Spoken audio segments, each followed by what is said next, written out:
Гепатит С як бемории илтиҳоби ҷигар аст ки аз вируси гепатити С ба вуҷуд меояд. Вирус метавонад ҳам шадид ва ҳам музмин бошад. Вай метавонад сабукгузарад ё ин ки ба бемориҳои шадид аз ҷумла сирроз ва саратони ҷигар оварда расонад. ба гепатити музмини С тақрибан 50 миллион нафар дар саросари ҷаҳон мубтало ҳастанд. ҳар сол тақрибан 1 миллион сирояти нав ба қайд гирифта мешавад. вирус бо якчанд роҳ интиқол дода мешавад. роҳи маъмултарини интиқоли он тавассути хун ба ҳисоб меравад, зеро дар консентратсияи баландтарини вирус дар хун аст. бинобар ин ҳатто миқдори ками хуни сироятшуда ба бадан ворид шавад метавонад боиси беморӣ гардад. давраи инкубатсионӣ ба ҳисоби меёна аз 2 ҳафта то 6 моҳ давом мекунад. салом бинандаҳои азизу арҷманди телевизиони вилояти Суғ. ба таваҷҷӯҳатон ток-шоуи навбатии табиби оилавии манро манзур месозем. дар студия Насими Абдуллозода ва мавзӯе ки имрӯз мо бо мутахассисон ва табибон матраҳ мекунем, ин гепатити С, нишонаҳо, тарзи муолиҷа ва пешгирии он ба ҳисоб меравад. аз ин хотир бо мо буданро фаромӯш насозед. пеш аз ҳама мо меҳмонон мутахассисон табибонро ба студия хайра мақдам мехонем. гӯед барои бинандаҳо бобати умуман намудҳои гепатит чанд ҳарф зада бошед. марҳамат. бемориҳои гепатитҳои вирусӣ 6 намуд мешаванд. гепатити вируси А, Б, С, Е, Д, Ф. аслан гепатити Б ю С дар байни калон солом ба вуҷуд мебиёяд. гепатити А ю Е бошад дар байни аз 3 сола то 14-18 сола вомехӯрад.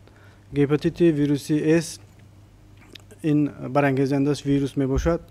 танҳо аз шахси бемор ба шахси солим мегузарад, аз одам ба одам мегузарад. роҳҳои гузариши ин беморӣ аслан бо воситаи хун ва моддаҳои биологии инсон мегузарад. аслан бо воситаи хун ва алоқаи ҷинсӣ ва сӯзандору. ин беморӣ ҳам шадид ва ҳам музмин мешавад. дараҷаҳои ин беморӣ миёна, вазмин ва ниҳоят вазмин. дар ин беморӣ аслан ҷигар осеб меёбад. оқибатҳои ин беморӣ ва талафоти ҷигар, норасогии кори ҷигар ва сиррози ҷигар оварда мерасонад. ба ин беморӣ он шахсоне гирифтор мешаванд ки бисёртар он нашавандон ки як сӯзандорӣ як чанд нафар истифода медорад ва он шахсоне ки бисёртар бо хун сару кор доранд ё ки хуни аз таҳлил нагузашта ё ки аз муоинаи тиббӣ нагузаштаро мегузаронанд, бо он восита гузаштанаш мумкин. инчунин бо воситаи духтури дандон, ҷарроҳӣ ва алоқаи ҷинсӣ метавонад аз шахси бемор ба шахси солим гузарад. бояд дар бораи нишонаҳо сухан кунем, чунки гуфтем ки дар оғози беморӣ ва ягон нишона намедиҳад ва чанд муддат метавонад давом бикунад. дар дохили организми инсон аллакай ин вирус аст, коркардааст, лекин худи инсон намедонад. нишонаҳои аввалин чи аст ва чӣ гуна мо бояд муайян кунем ки дар дохили организми инсон чунин вирус вуҷуд дорад? нишонаҳои аввалин беморӣ яъне ки давраи пинҳонӣ беморӣ аз 2 ҳафта то 6 моҳ давом меёбад. дар ин давом агар нишонаҳои аввали беморӣ баландшавии ҳарорати бадан, беҳоли бемедорӣ, дарди сар, қайдкунӣ, зардшавии сафеди чашмон, баланд шудани ранги пешоб, дард дар зерқабурғаи рост ва умуман сустии умумии бемор мушоҳида мешавад. ин вирус метавонад солҳои зиёд дар организм боқӣ монаду ва баъд аз 5 сол баъд аз 10 сол баъд аз 1 сол метавонад ва рафти иммуни системаи ҳамон бемор нишонаҳои худро сад кунад. баъзан ҳолатҳо ҳаст ки бемор 10 сол боз дорандаи гепатит вируси С ҳаст, ки ягон бор муроҷиат накардааст ба духтурон ё ягон шикоят накардааст. баъд аз 10 соли ин доштани ин вирус нишонаҳои беморӣ баъд аз он пайдо шуданд. баъзан ҳолатҳое ҳаст ки баъд аз сироят ёфтани ба вируси гепатит С баъд аз гуфтем 6 моҳ 7 моҳи ин беморӣ бемор шикоят мекунад ба духтурон ё ки бистарӣ карда мешавад. ва инчунин ҳастанд زنکای حامله‌دار که به این دارنده این ویروس هپاتیت S هستند، آنها دائما تحت نظارت این دکتران طب علاوه دکتران سیرایت شناس، دکتران اکشوی گینکولوگ ها تحت نظارت گرفته می شود. اینچنین در مرکز سلامتی جای استقامت. تشکر زیاد. با کدام نشانه ها به شما مراجعت میکنند؟ چون که مرکزهای سلامتی چخیلی که گفتم اولین زینه هست که هر یک بیمار میتواند با هر گونه نشانه ها علامت های دیگر گونشوی در ارگانیسم خود مراجعت بکند. بله مراجعت میکنند. بسیاری وقت اون نفرانی چخیلی که گفتن کلان سالان خصوصا به این بیماری گرفتار میشوند. بیماران با شکایت های خیلی زود مانده شوی، حتی کارهای جسمانی هم نکرده باشند هم تو از روی قدم ره گردی هم به زینه پای برآمدن هم عموما سستی عمومی بدن حس میکنند. اشتهایی ویران می شود یا گون می شود.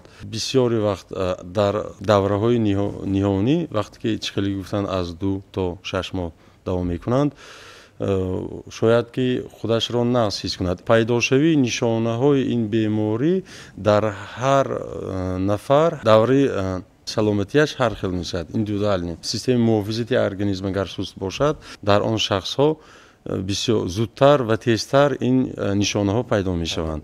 خصوصا در طرف شکم بسیاری وقت در زیر قبرغه راست تیز وزن پرتایی، رنگی بدن دیگر می شود از زرد سفید تا پریدنی رنگ.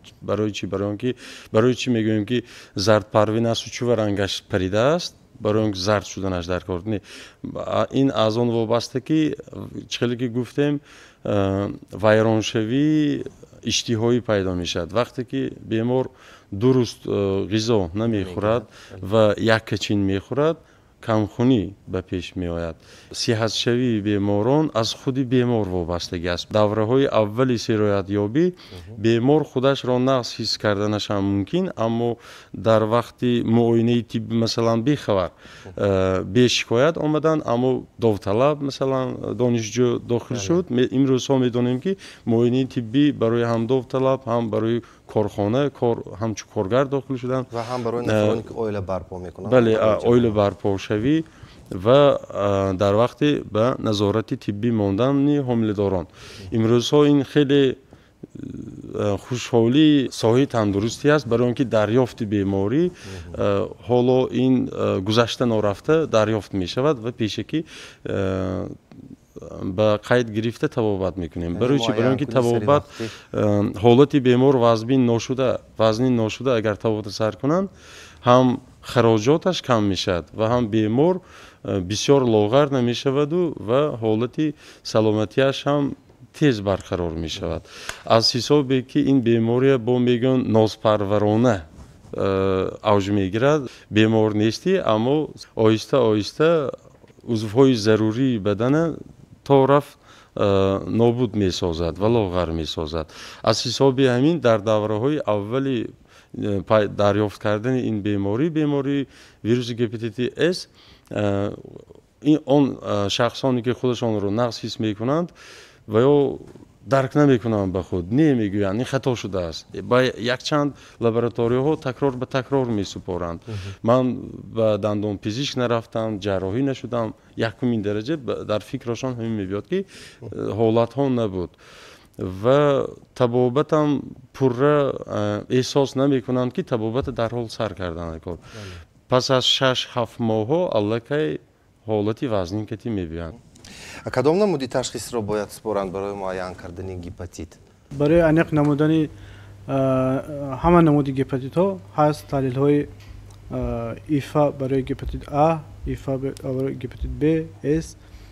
در حالتی که ایفا نتیجه تحلیل مثبت برآمد ما میتوانیم باز تحلیل های علاوگی و پرراتر هست که PCR با گروه هپاتیت B، S و اون PCR آن معنای دارد که مقدار ویروس رو در خون معین میکند و اینچنین گفتنی هم که گپتیت S با خود 6 نمود ژنوتیپ ها دارد. یعنی PCR با گپتیت S این انخ نمودن مقدار ویروس در خون و معاین نمودن ژنوتیپ ها.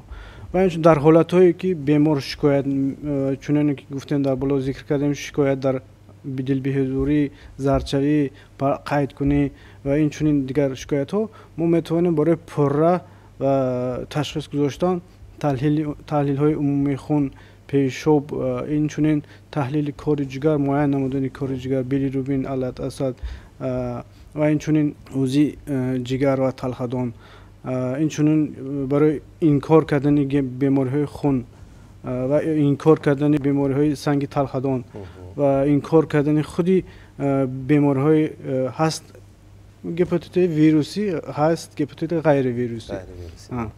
برای اینا انکار کردن ما میتونیم اینچنین تحلیل های لابراتوری و اوزی و مصلحت دکتری گاسترنترولوگ در کار و اینچنین مصلحت دکتری جراح. بعضا حالتایی هست که بیمار زرد دل بهزوری پرتو گپاتیت اس شای با اینچنین سنگ تلخدان شای. ما میتونیم این در این حالت با یک جای با متخصصان جراح و گاسترنترولوگ این چنین بیماران رو تشخیص و معاینه نماید.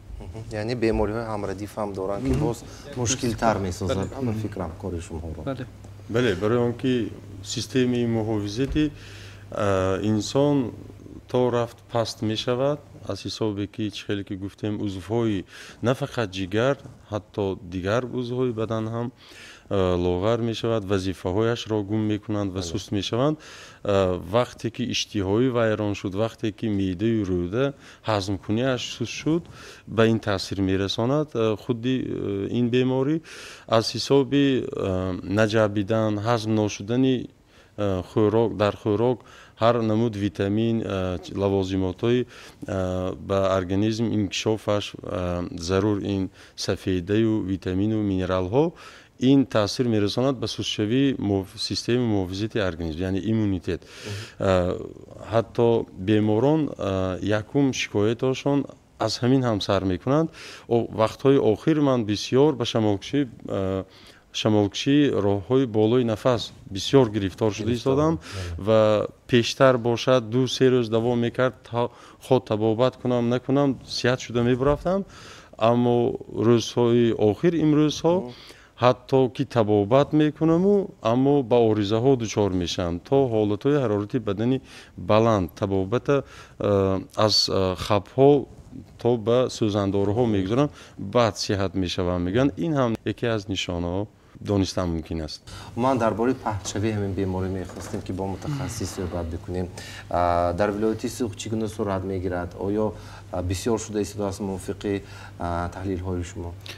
بله درست قید کردید. امروز ها وابسته به بیماری که امروز ما پیگیری میکنیم در سطح ولایت یعنی تعدادش اداره شونده است. نوابسته از اداره شوندیش امروزها آزمایشگاه ها بسیار هستند و شماره زیادی از اینا است که مثلا یک نفر میبیاد در یک آزمایشگاه میسپرد از اینجا نتیجه مثبت رو میگیرد باورش نمیبیاد این مؤثر به قید میگیرد بعدا وای میتواند که با دیگر مؤثر رفته یعنی میتواند یک نفر چند تا حادثه رو به بار آورد. یعنی چند مرتبه به قید گرفته میشود؟ بله یک نفر چند بار قید میشد. ما در تحلیل 6 ماه خودمون هنگام تحلیل 6 ماهی سال اول 2025 یعنی گذرانده و در اونجا ما تقسیمات کردیم یک نفر شهروند تا 9 مرتبه سپریدگی است و ما سبب زیاد شدن این رو معین کردیم که از این آزمایشگاه باز اون آزمایشگاه رفته یعنی هر یک نفری و یا در اساس فرمایش وزارت تندرستی و حفظ اجتماعی اهالی جمهوری تاجیکستان که تحت رقم 133 هست هنگامی که گمانبر یا این بیماری سیریاتی که از طرف مؤسسه تندرستی دریافت می شود و یا می تواند که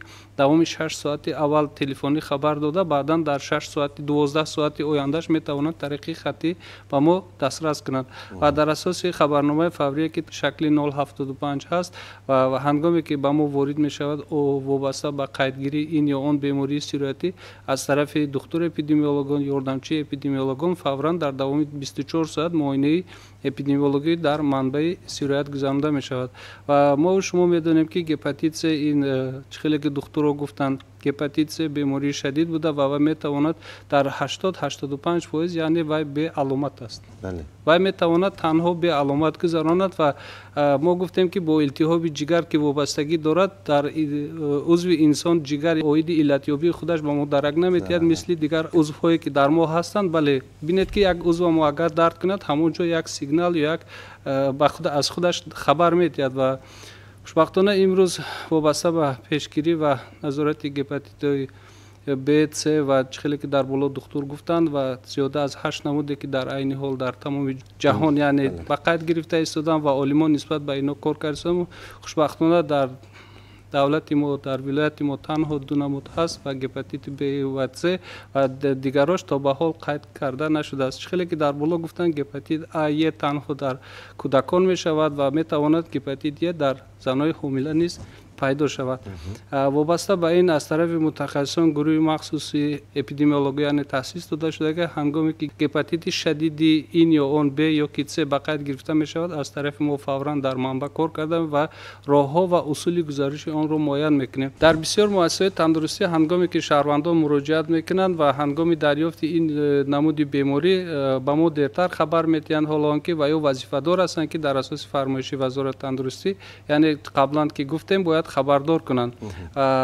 дар ҳолате ки шаҳрванд дер ба мо муроҷиат ё ки интиқол мекунанд анамо хабарномаи фаврӣ шаҳрванд ба он ё он ҷое ки ба ӯ лозим аст меравад ва ҳангоми доштани ана ҳамин намуди беморӣ ба кор ё ки ба дигар роҳҳо яъне вайро қабул намекунад ва муаммои зиёд пайдо мешавад ва байни шаҳрванду анамо муассисае ки ҳаст нофаҳмиҳо пайдо мешавад. бале агар сари вақт ба мо хабарнома ирсол кунану ва чихеле ки дар боло гуфтанд намудҳои ташхис беҳад бисёр аст. имрӯзо ҳамо шукронаи давлати миллати тинҷ ки дорем ки бинед дар як ҳамин маркази назорати давлатии санитарии эпидемиологии вилоят ва шаҳру ноҳияи мо дастгоҳҳои ПЦР вуҷуд дорад. ҳам ИФА дорем, ҳам ПЦР дорем. метавонем ки дар ҳолате ки пеш аз оне ки мо муайян мекунем ин тести антиген мегӯн яъне барои муайян кардани антитела ё антигени ҳамин намуди вирус. агар дар тести оҷиле агар ягон шубҳа пайдо шавад ба дастгоҳи ИФА баъд аз оне ки ифа мусбӣ метиҳад мо метавонем ки духтур чихеле ки гуфта мо ба воситаи ПЦР яъне занҷираи полимерезӣ яъне вая дида дар асоси вай ҳам вирус ки нагрузка мегӯн яъне вобаста ба вирусаш мо муайян кунем ки оё ҳамин ҳаст. дар бисёр ҳолатҳо ки ҳозир ҳомило ҳастанд ҳомилаон худашон ин то давраи аввали пайдоиши беморӣ ин хатари эпидемикӣ доранд ва онҳо худашон ки намедонанд ки ба ин беморӣ сироят шуданд ва инҳо то давраи аввали пайдошавии ана ҳамин нишонаҳо ва хатарнок аст. ҳангоме ки аввалин нишонаҳо пайдо мешаванд дар бемор ва ё аллакай хатарнок нестанд ва метавонанд ки хеле ки духтур гуфтанд агар сари вақт муроҷиат кунанд ва танҳо духтур сироятшинос метавонад ки кадом намуде ки гепатиту аст танҳо ӯ метавонад ки ана ҳамон табобаташро таъин кунад ва бо бемор яъне машғул шавад. бале барои табобати то ба охир табобаташона гуфтем табобатҳо дуру дарозро дар бар мегирад ва анамо маводҳои доруворие ки ҳаст албатта ин воридотӣ ҳаст ва худашам ба ҳама маълум аст ки ин маблағи калон пеш аз ҳама лозим аст ва новобаста аз ҳамин мушкилот имрӯзҳо ҳама анамун намудҳои доруҳое ки ҳастанд вобаста ба табобати гепатити Б ва гепатит С дар сатҳи ҷумҳурӣ дастрас аст. метавонанд аз ҳар як ҳамон муассисаҳои дорufурӯшӣ дастрас карда танҳо таҳти назорати духтури сироятшинос табобатро давом диҳанд. ташаккури зиёд. аз зани ҳомила ба фарзанд дар кӯди ки дар батнаш буда мегузарад агар дошта бошад вобастагӣ дорад ба ПЦР яъне ки чӣ қадар ки вирус нагрузка баландтар бошад ҳамин қадар хавфи сироят шудан дорад. яъне ки аз модар бо кӯдак метавонад гузашта. ин фоизи камтар аст нисбат ба гепатити Б. бале гепатит Б хатараш бисёртар аст. ҳангоме ки вақти таваллуд мешавад агар бо роҳи табиӣ таваллуд кунад ин хатар дорад. агар тариқи буриши қайсарию дигар роҳҳое ки ҳаст ки кӯдакро озодона гиранд хайнин бале вай танҳо сироятнокиш камтар мешавад. хуб ин лаҳза мо дар бораи калонсоло гуфтем дар кӯдаконе ки аллакай чӣ хеле ки гуфтем фоизи кам бошад ҳам аз модар ба кӯдак гузаштааст ин аллакай гепатити модарзотӣ мешавад ҳамин хел ба қайд гирифта шудааст ҳамин хел ташхисҳо ин ҳолатҳо хеле кам мушоҳида мешавад ва инчунин инро гуфтаниам ки ҳангоми таваллуд дар таваллудхона اویدی ویروسی گپتیت به واکسینه کنونی هست بعد از چند ساعتی تولد کنونی اینه که متاسفانه اویدی واکسینه ضد ویروس گپتیت اس نیست. این وقتی که از مادر به کودک گذشت این دورنده میشه. در اون نوزادی که هست اون دورنده ویروس گپتیت اس میشه. برای اینکه اون 6 ماه یا که از 2 هفته 3 هفته اینکوباسیون پریودش گفتیم میتونیم تحلیل های ما این نوزادی که تولد شده است معاینه کنیم که هست می نیست. مهلتی معالجه رو میگفته چون که اکثر وقت خیلی که من دکتران میگویند ممکن 10 روز 20 روز طبابت میگیرن فکر میکنن که داروها رو گرفتن آنها صحت یافتن و میتوانند با دکتر دیگر نروند از پی کاری خویش باشند. آیا طبابت این چنین بیماری گپتیت B اس این دو نمود می شود. یکم اگر که بیمار یکم شکایت های فعالی اویدی همین بیماری داشته باشد یعنی زرد شدگی باشد ویرانشوی کاری جگر باشد در توس یا که یعنی که در اوزی تغییرات های جگر یا که وسیع شوی یا که یکم مایع اوزو در شکم باشد یا که حالت بیمار گفتیم سبک میشد میانه میشد وزن میشد. اگر که میانه باشد چون طبابتش دیگر نموده است وزنین باشد دیگر خیلی وابسته به کار جگر. اگر کار جگر چقدر که خوب باشد ما میتونیم در خانه هم طبابت کنیم. یکم نمودش اگر وابسته به کار جگر.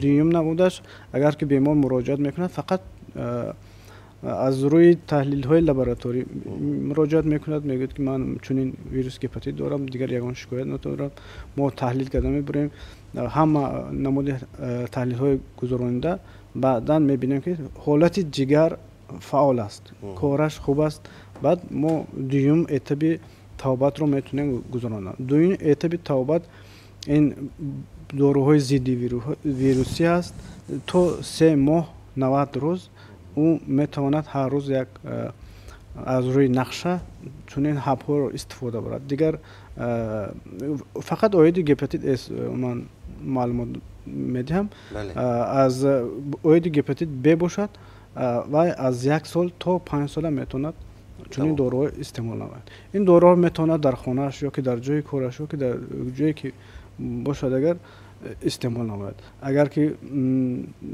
بیمار شکایت داشته باشد از حالت جگر ویرانشوی کار جگر ما میتونیم او رو در بیمارخانه بستری نموده اولا کار جگر رو برقرار نموده بعدا تحت نظارت دکتران طبی اولیوی و در خانه نظارت کرده شود بعدا بعد داروهای ضد ویروس رو با نظارت دکتر طبی اولیوی ادامه داده شود.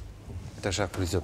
بگویید که عموما همین ویروس محو شونده است در ارگانیسم انسان پورا نابود میشود یا اینکه حالت‌های از نو با ویروس گرفتار شده با استعمال ریسیدیو هم میشود؟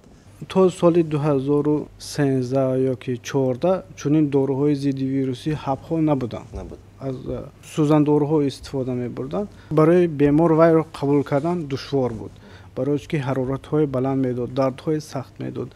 تمام نمود مشک و سوسته درد میکردن بسیار گران بود چون این داروهایی که بعد از به فکرم سال 2014 یا 15 این داروهای حب‌هایی که وارد شدن به جمهوری ما اینا دوام 3 ماه ما چون از روی تجربه از روی بیمارایی که طبابت کردیم تا حال یگان بیمار دوباره مراجعت نکرده است. ما اون چنین بیماران را دوام 1 سال یا تا 2 سال نظارت میکنیم. بعد از 3 ماه کورس طبابت با PCR میسپارد. بعد از تازه شدن منفی دادن تحلیل های لابراتوری PCR با میتوند بعد از 6 ماه سپارد باز تازه نشان میدهد باز بعد از 1 سال بعد دوامش 1 سال هر 1 سال باید چنین PCR را سپارد. تا حال یگان بیمار در تحلیل های لابراتوریش PCR ویروس پیدا نشده است لیکن در گپتیت B دوباره پیدا شدن چنین ویروس هست وجود دارد. مراجعت میکنند حتما ما در مرکز سلامتی طبیبان اولیوی بعضا میشود که بیمار صحت شده هم گفته توصیه های طبیبان رو ویران کردنش ممکن یا ناپوره اجرا کردنش ممکن. برای داشتن این بیمار برای اینکه تکرارا با اوج نگیرد ضرور است که طرز خورش دیت یعنی پرهیزی را رعایت کنند. خصوصا از همین پرهیزی بسیاری آینده اوجگیری یا سالم شوی و یا حتی این بیماری اوج نگیرد هم برای چی که گفتیم تا دوره تبابت علکه زیانش را به دیگر عضو هم میرساند. پرهیز اگر درست رعایت نکنند یا ویران کنند یا ناپوره دارند، دیگر عضوها که ضرر دیده اند به سلامتیش باز هم تاثیر منفی رسانیدنش ممکن. یعنی امروز ها پرهیزی های از روی دوره بیماری ها پرهیزی رقم میزی 5 و این 5 با به خود خاص یک چند نمودش هم هست در دوره صحت شوی سبکتر پرهیز و حتما نوشاکی های اسپریتی باید که پوره منع شود. خوراک های وزنین و دشوار هضم شونده هم دارو هم حتی آب هم خوراک همه این خورش ها به واسطه خون از جگر میگذرد، بی‌ضرر میگردد. آن تاکسین هایی که عموما جاری میشد به ارگانیسم همش را جگر کارکرد میکنند. یعنی در دوره دانشجویی از خاطر نمیبرم آموزگاران ما میگفتند که جگر این آشخانه ارگانیسم است. برای همین داشتن پرهیز خیلی مهم است. پس از صحت شوی آنها میتونن که به غذای مقرری برگردند یا اینکه بهتر است که در همون نمودی خوراکایی که متخصصان شما پیشنهاد کردید نمودی پرهیز رو باز میتونن دوام دهند در دوام عمر خویش. چخیل که پیشینه بود نه برای چه ممکن است پرهیزی رو نه هر روز نه همه وقت اما در یک هفته در یک ماه ممکن است که ویران کنند، اما آن رو هم بسیرینیو برای همین انسانی که از اول به خوراک های وزنین عادت کرده بود به او خیلی دشوار است و حتی که از حسابی داشتن پرهیز میداند که ضرور است اما نمیخواهد، اما ضرور است پرهیز میدارد و باطناً روحاً مانده می شود تا حتی که ویرانشوی عصب به ویرانشوی عصب آوردنش ممکن برای اونکه خواستگی چیزی خورده نمیتواند. از حساب همین پرهیز ویران کردن ممکن است در یک هفته یک بار کم. خیلی خوب است. به فکرم به دیگر تماشاگران نوابسته از بیماری وقتی که ما خوراک‌های وزنین میخوریم و به ریجه نه آنقدر رعایت میکنیم میتونیم اقلا یک روز رو انتخاب کنیم و طبق پیشنهاد و توصیه های طبیبان همین روز رو به طور پرهیزی سپری کنیم. و بگویید که باز یک راهی که ما گفتیم به فکرم بیننده های عزیز و ارجمند ما فقط کلانسال تماشا کرده ایستادن توسط علاقه جنسی هم گفتیم که این رو نیز ما نباید استثنا بکنیم و در همین حالت ها نیز برای پهن نگردیدن همین بیماری توسط علاقه جنسی حتی که با اویله خود هم به فکرم یک مصلحت های شما داده می شدن به بیماران. اویدی گزارش گفتیم روح‌های خون و علاقه جنسی انیخ کردن ضرور است که و همون ویروس نگروس است چقدر بلند باشد سرعت گزارش زیادتر است. نوابسته و بلند بودن ویروس نگروس که ما توصیه میتیم با رفاله ها زن و شوهرها علاقه جنسیشان ادامه دادن. بعضا حالات می شود که نو دامادهایی که از تحلیل های معاینه طبی میگذارن آماده مراجعت میکنند که گپاتیت اس یا که شوهرش یا که توی شونده یا گلین گپاتیت اس هست. ما نوابسته به این گپاتیت داشتنش ما او رو از عهد نکاح یا که از وی منع کردن نمیتونیم برای که این بیمار توبه شونده است. فهمیده میشد که پروره تحلیل های لابراتوری گذاشته بعدا ما سر میکنیم تو وقتی توی ما دوروی ضد ویروسی سر میکنیم. نوابسته از دوروهای ضد ویروسی ما توصیه میتیم رفاله ها رو در مدتی از 30 روز تا 35 روز اولی خونه دارشوی استفاده برند. بعدا با از روی نظارت تحلیل های لابراتوری ما با آنها مصلحت داده میتوانیم. تشکر زمین چیز رو بیننده‌های عزیز خوب در یاد دارید، مخصوصا پدران و مادران، چون که جوانان حالا جوان هستند و شما باید که از بالای همین چیز نظارت بکنید برای آن که این بیماری پخش نشود و اگر یک نفری اعضای عائله باشد به نفری دیگر نگذرد و با همین طرز ما میتوانیم که پیشگیری هم کنیم پخش‌شوی این نمودی هپاتیت رو مثلا گیریم. خب مرحمت، متخصصان شما هر سال موافقی نقشه یگان کاربری دارند برای مثلا گیریم که آگاهاندنی اهالی یا که معرفت نوکی آنها؟ از طرف مرکزهای نظارت دولتی سانیتری اپیدمیولوژی ولایت سوخت هر بیماری ها با خودش یعنی بیماری های مفصلی هست و پیش از اون که مفصلی بیماری ها سر می شود سردکتری دولتی سانیتری ولایت یعنی قرارها با توصیف می رسند و در اساس همون قرارها ما کاربری میکنیم. وابسته به موضوعی که امروز پیگیری کرده ایستادیم هست فرمایش وزارت تندرستی تحت رقم 590 یعنی از سال 2020 یعنی متدی که دستور متدی وابسته به پیشگیری و نظارت دیسپنسری بیماری های هپاتیتی هست سر کرده از هپاتیت ا تا هپاتیتی که ما گفتیم دیگر نمودی ت و دیگری که هستند.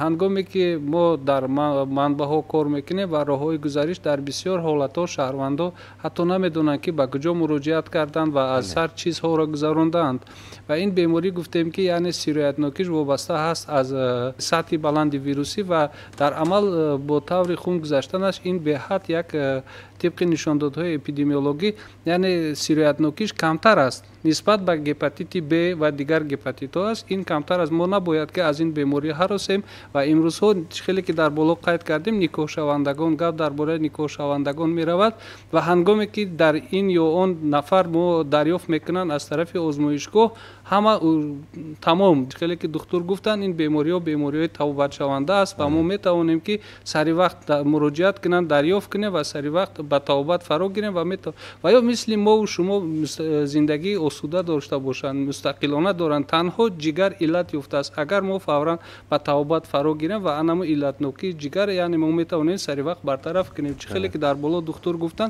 سالهای قبلی بله همین داروواری ها نبود امروز خوشبختانه بینید که همه چی هست و ما می توانیم که به همه چی فرا گیریم و امروز ها تکنولوژی که در جمهوری تاجیکستان هست از طرف وزارت تندرستی حکومت جمهوری تاجیکستان به واسطه در ساحه تندرستی یعنی تامینات کرده استادن ما در ولایت خود در شهر خود در هر آن منطقه که زیست هست می توانیم که ما از این تشخیص ها یعنی گذاریم و سری وقت خود را معاین کنیم. وقتی که بیماران مراجعت میکنن از بیحالی و بیمه‌داری در اینجا باید تشویق و تفریقاتی تشخیص ها میگویند و وقتی که ما معاین میکنیم ببینید که بیحالی بیمه‌داری و منع کمیشتویی در بسیار بیماری ها دیده می شود. بله و تنها ما میتوانیم هنگامی که این یا همون مخصوص تشخیص های هستند که وابسته به علت یابی جگر خیلی که دکتر گفتن تکرار نمیکنیم از روی همون دیده بیماری را معاین کرده سری وقت فرا گیریم. و بیماری که هپاتیت س یعنی گفتیم با توابط یعنی خیلی که دکتر گفتن از مرکز سلامتی آغاز می شود اگر همون شدید باشد و حالت وزنین باشد اگر وای به بیمارخانه بستری می شود طبق راهخط مرکز سلامتی دهات یا که شهر یا که ناحیه و دوام همون توابط در بیمارخانه معاین میکنند ویروس که نگروز کشه دیگر حالتاش تا به اعتدال یعنی به معیار آوردن و توابط میکنند و باقی مانده توابط یعنی پروفیلاکتیکش در حجره های بیماری های سیرایتی یعنی در مرکزهای سلامتی هست کابینت کیز میگن و در آنجا در اساس رخصتنامه یعنی وی پیسکای بیماری که از بیمارخانه میدین در اساس و دکترای منطقوی میتوانند که در انم شکل 024 شده و تحت نظارت دیسپنسری گرفته و دوام هر ماه میتوانند که انم تشخیص هایی که قبلا سپریدگی بود یعنی معیارش بلند بودن و در دوام توابط در بیمارخانه یعنی به معیار اومده بودن و تنها مقصد ما چی است تحت نظارت دیسپنسری نیست کردن یا که انمون پس کردن انمون ویروس هست بله معیار ویروس هست و دوام انمی دیسپنسری نبودن در اساس فرمایش 590 که در بالا گفتیم یعنی با اعتدال آوردن هم سترکتورای جگر و ان همون نتیجه تشخیصی که با ما دادگی بودن. در فرجام برنامه خیلی که شما میدانید بخشی دائمی داریم که توصیه ها و نصیحت های طبیبان و متخصصان است. اویدی نکاح شوندگان میخواستم که میفهمونم خواهش میکردم که وقتی که توی برپروم اوله دار شوی نقشه در نقشه باشد беҳтараш мешуд ки на он ки як ҳафта ё 4-5 рӯз мондагӣ барои қайди ақди никоҳ рафтан гузаранд. Не, ин нодуруст аст. барои чӣ? барои он ки гузаштани муоинаи тиббӣ барои оиладоршавӣ пеш аз ақди никоҳ, чунки то муоинаи тиббие нагузаранд иҷозат намешавад ва ҳатто ба қайд монданам иҷозат намешавад. барои он гузаштани муоинаи тиббӣ як рӯзро намегирад, якчанд рӯз. вақте ки масалан муроҷиат кардам, масалан ифа дар як рӯз тайёр намешавад. HbS антиген барои гепатит Б/С вақте ки ба маркази хун муроҷиат мекунанд, вай муддати 4-5 рӯз тайёр мешавад. барои ҳамин мехостам ки на як ҳафта 2 ҳафта пеш илоҷаш агар бошад, як моҳ пеш аз бастани ақди никоҳ аллакай гузашта тайёр шуда монад. ҳатто ҳамон ҳолат ҳам шудагӣ буд ки дубора 3 бора ба дигар лабораториё рафта супурда буданд, аммо табобаташро гирифтанд. пас аз он оилаша даъват кардем, фаҳмонидем ва ё розигишоне доданд, баъд ба ақди никоҳ рафта буданд. ман ба мардум муроҷиат карда гуфтане ҳастам ки ахлақ дар як сол як маротиба оиди бемории вируси гепатит С, Б, С вируси норасоли масъулияти бадан ба таҳлили лабораторӣ гузаранд. ва аз духтурони тибби оилавӣ ва дигар духтурон хоҳиш менамоям ки оиди ман чунин таҳлилҳо ба беморон маълумот диҳанд ки барои он ки баъзан шахсҳо рафта таҳлилҳои лабораторӣ мекунанд, таҳлили умумии хун, пешоб, охлот ва дигар таҳлилҳо, аммо махсус таҳлилҳои барои вирус гепатит Б/С вируси масъулияти бадан маълумот надоранд. ва баъзан беморон муроҷиат мекунанд, мегӯянд ки мо таҳлилҳои лабораторӣ гузарондем, дар таҳлилҳои лабораторӣ чунин ин хел набуд.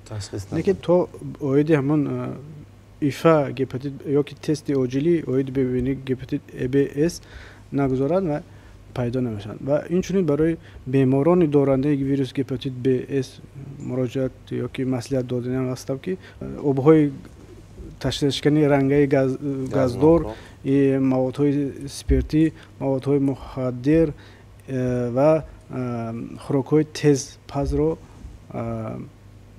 истеъмол накунанд.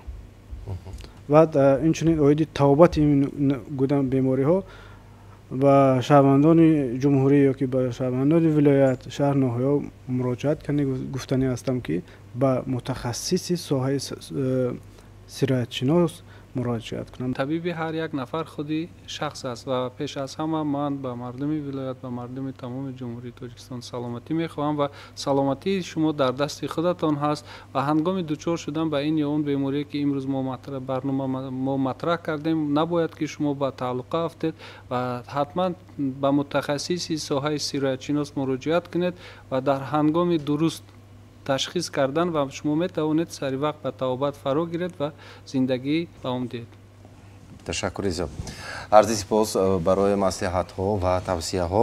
дар фарҷом гуфтанӣ ҳастем ки чӣ хеле ки инҷо табибон якчанд маротиба таъкид кардам, бетабобати сари вақтӣ гепатити музмини С ба оқибатҳои вазнин метавонад оварда расонад. ба мисоли мушкилоти эҳтимолан хатарнок ба монанди сироз ва саратони ҷигар. дар ин замина хатари марг низ вуҷуд дорад. усулҳои муосири табобат имкон медиҳад ки аз гепатити вируси С одамони гирифтори ин беморӣ пурра шифо ёфта зиндагии муқаррари хешро таъмин намоянд. ваксинаи махсуси зидди гепатити С таҳия нашудааст, зеро вирус хеле тағйирёбанда аст, вале ҳоло олимон бобати ин масъала кор ва фаъолият бурда истоданд. танҳо ваксина алайҳи гепатитҳои А ва Б вуҷуд дорад. пешгирии авҷи гепатити С-и мавҷуда ва сироят ёфтан аз одамони гирду атроф аз риояи тавсияҳо иборат аст ки пеш аз ҳама гуфтанд мутахассисон фаъолияти мунтазами ҷисмонӣ, комилан даст кашидан аз нӯшидани машруботи спиртӣ ва тамокукашӣ, ғизои мутаваззин ва парҳез, инчунин истифодаи гигиенаи шахсии инфиродӣ ва истифодаи рифола ҳангоми алоқаи ҷинсӣ барои пешгирии ин бемориҳо хеле ва хеле муҳим аст. бинандагони гиромӣ, ин буд ток-шоуи навбатии табиби оилавии ман ки манзуратон гардонидем. барои таҳияи барнома ба маркази ташаккули тарзи ҳаёти солим дар вилояти Суғ арзи сипос баён мекунем. саломатии хеш ва наздиконатонро доимо эҳтиёт бикунед. бо шумо Насими Абдуллозода будам. то барномаи оянда тансияту сарбаланд бошед.